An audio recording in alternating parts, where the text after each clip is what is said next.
Good morning. Welcome back to the Red Mic. Happy Tuesday. I'm glad you're here. Today's Red Mic message: cancel culture is timeless. Sometimes the bravest thing you can do is tell your own team to knock it off. That's what Senator Margaret Chase Smith did in 1950. She stood on the floor of the Senate and she delivered what became known as the Declaration of Conscience. America was in the early Cold War. Fear of communism was real. Espionage cases had happened, but something else was happening too. Fear was prevalent everywhere. Political opportunists were discovering that accusations without proof, well, they were powerful. Smith saw the danger and she said this, and I'm quoting: "The United States Senate has long enjoyed worldwide respect as the greatest deliberative body in the world, but recently that deliberative character has too often been debased to the level of a forum of hate and character assassination."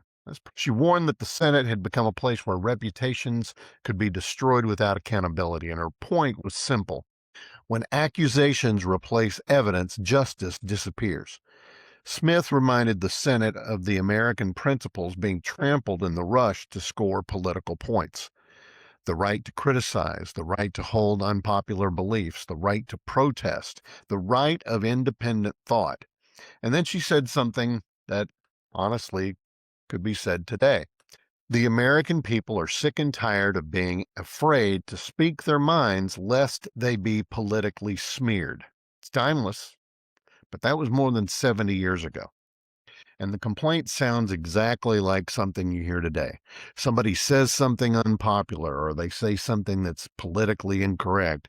Somebody labels them, you know, some sort of ist, racist, fascist, communist, any of that.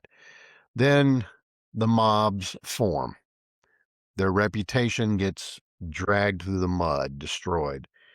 Sometimes by their own side, sometimes by the other side, but it's trial by accusation. Does it really matter which side is dragging you through the mud? I mean, really? Whether it's your own side or the other side, does it really matter? Well, you're not a real X. You're not a real Y. It's just disgusting. Now, Smith warned that when speech becomes dangerous to exercise, free speech begins to disappear in practice. And she did something that was pretty politically rare. She called out her own party. She warned Republicans not to chase victory through fear and smear. Quote, "I don't want to see the Republican Party ride to political victory on the four horsemen of calumny." Isn't that a great word? Calumny. Fear, ignorance, bigotry, and smear. It took a lot of guts. It's easy to attack the other team. It's a lot harder to stand up and challenge your own side. That shows up today. For example, an example from the other side of the political aisle. Bill Maher has spent years criticizing what he calls the excesses of modern progressive politics. He does it mostly on his show, Real Time with Bill Maher. He also does it on his smoking and drinking podcast. He's broadly aligned with the political left, but he calls himself a traditional liberal. He doesn't go woke.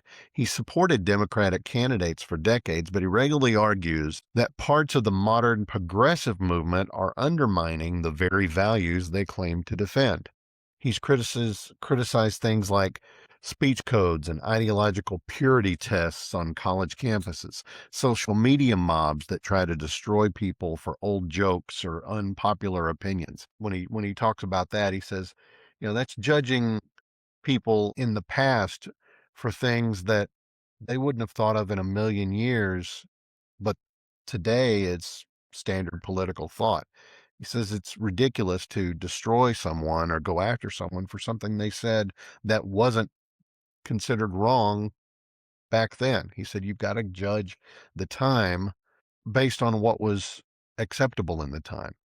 He said you can grow, you can move past it. He said, but you can't destroy someone for an old joke or a current unpopular opinion.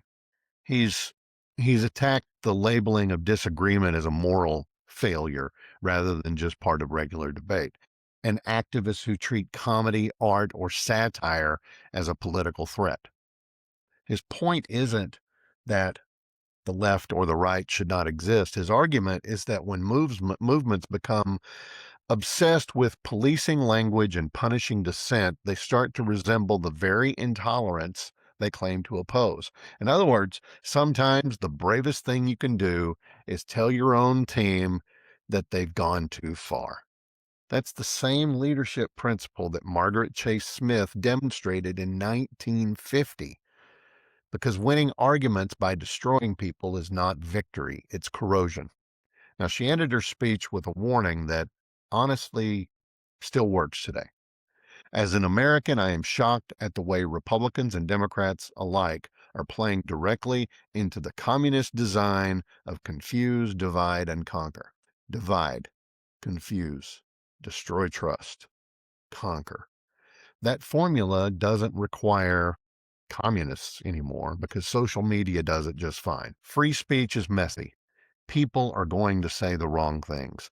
People will say stupid things. People will say offensive things. Intent, however, should matter. The alternative to free speech, and I'm almost a free speech absolutist. If you have a culture where everyone whispers, where reputations are destroyed by accusation instead of evidence, Senator Chase understood that.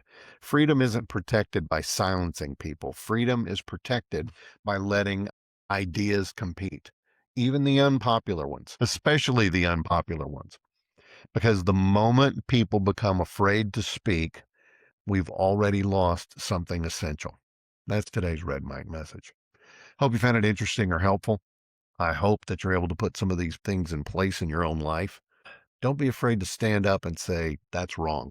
A friend of mine has done that.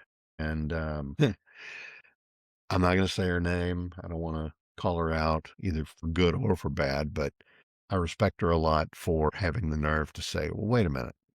This is not who I am, and I don't think it's who you are either. I don't agree. And it's cost her in a lot of ways. So she knows who she is, and she knows that my hat's off. And I wish I had the nerve that she does sometimes to just stand up and say, you know what, guys, this is not the way we do it. We need to be better than that. Thanks for being here. I appreciate you so very much. I'll see you again next time. And until next time, don't forget, life is short. Drink the bourbon. I'll see you tomorrow.